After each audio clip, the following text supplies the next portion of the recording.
అందరికీ నమస్తే అండి. Welcome to Lalitha talks.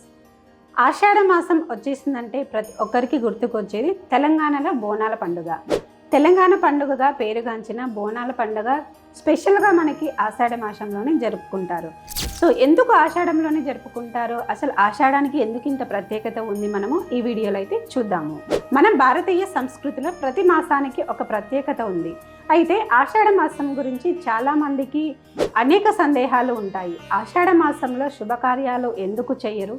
ఈ నెలలో దేవతారాధన చెయ్యాలా? వారాహి నవరాత్రులు ఎందుకు అంత ప్రత్యేకం? ఈ మాసంలో ఏ పూజలు చేస్తే మంచిది? ఈ ప్రశ్నలన్నింటికి సమాధానాలు ఈ వీడియోలో అయితే చూద్దాము.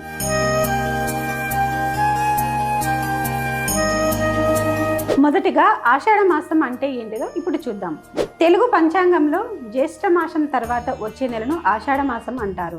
హిందూ సాంప్రదాయంలో ఈ మాసానికి ఆధ్యాత్మికంగా ఎంతో ప్రాధాన్యత ఉంది.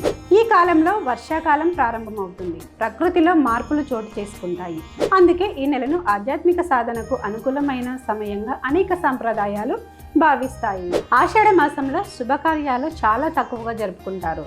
అసలు ఎందుకు శుభకార్యాలు జరుపుకున్నా చాలా తక్కువగా జరుపుకుంటారు, మనం ఇప్పుడు చూద్దాము. చాలా కుటుంబాల్లో వివాహాలు, గృహప్రవేశాలు వంటి శుభకార్యాలను ఈ నెలలో నిర్వహించరు. ఇది ప్రాంతీయ ఆచారాలు, పంచాంగ సాంప్రదాయాలు మరియు కుటుంబ సంప్రదాయాలపై ఆధారపడి ఉంటుంది. అన్ని ప్రాంతాల్లో ఒకే విధమైన నియమాలు ఉండవు. అయితే దేవుని పూజ, నిత్య ప్రార్థన, దానం, జపం, పారాయణం వంటి ఆధ్యాత్మిక కార్యక్రమాలను ఈ నెలలో భక్తితో చేయడం ఎంతో శుభప్రదంగా భావిస్తారు. అలాగే వారాహి నవరాత్రుల ప్రాముఖ్యత గురించి కూడా మనం తెలుసుకుందాం. ఆషాఢ మాసంలో జరిగే వారాహి నవరాత్రులు శక్తి ఉపాసనలో ముఖ్యమైనవిగా భావిస్తారు. వారాహి అమ్మవారిని ధైర్యానికి, రక్షణకు, ఆధ్యాత్మిక శక్తికి ప్రతీకగా భక్తులు ఆరాధిస్తారు. వివిధ దేవాలయాల్లో అభిషేకాలు, అర్చనలు, కుంకుమ పూజలు నిర్వహిస్తారు. అలాగే ఆషాఢ మాసంలో వచ్చే గురు పౌర్ణమికు చాలా విశిష్టత ఉంది. మనకు జ్ఞానం ఇచ్చిన గురువుకు కృతజ్ఞతగా తెలియజేయడం భారతీయ సంస్కృతిలో గొప్ప సంప్రదాయం. కొన్ని హిందూ సాంప్రదాయాల ప్రకారం ఆషాఢ శుక్ల ఏకాదశి సమయం నుండి చాతుర్మాసం ప్రారంభమవుతుంది.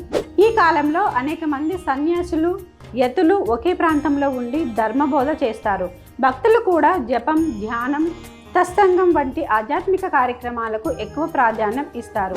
ఈ మాసంలో మంచి పనులు కూడా చాలా మంది చేస్తూ ఉంటారు. ప్రతిరోజు దీపారాధన, లలిత సహస్రనామ పారాయణం, విష్ణు సహస్రనామం, దుర్గాదేవి లేదా అమ్మవారి ప్రార్థన, గోసేవ, అన్నదానం, అవసరమైన వారికి సహాయం చేయడం, ఇవన్నీ ముఖ్యమైన ఘట్టాలుగా భావించవచ్చు. ముఖ్యంగా భక్తులు గుర్తుంచుకోవలసినది, ఆషాఢ మాసం అంటే భయపడకూడదు. ఆషాఢ మాసంలో శుభకార్యాల గురించి ఉన్న ఆచారాలు ప్రాంతానికో కుటుంబానికో మారవచ్చు.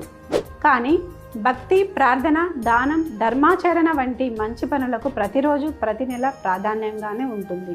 ఆషాఢ మాసంలో మనలో ఆధ్యాత్మిక చైతన్యాన్ని పెంచి పవిత్రమైన కాలం. ఈ నెలను భక్తి, సేవ, ప్రార్థనతో గడిపితే మనకు ప్రశాంతత లభిస్తుంది. ఇలాంటి ఆధ్యాత్మిక కార్యక్రమాలు, అలాగే దేవాలయాల విశిష్టత గురించి, మన హిందూ ధర్మాన్ని గురించి తెలుసుకోవాలనుకుంటే లలిత టాక్స్ ఛానల్ని సబ్స్క్రైబ్ చేయండి. అలాగే ఆషాఢ మాసంలో మీరు నిర్వహించే పూజల గురించి కామెంట్ బాక్స్లో తెలియజేయండి. నమస్తే.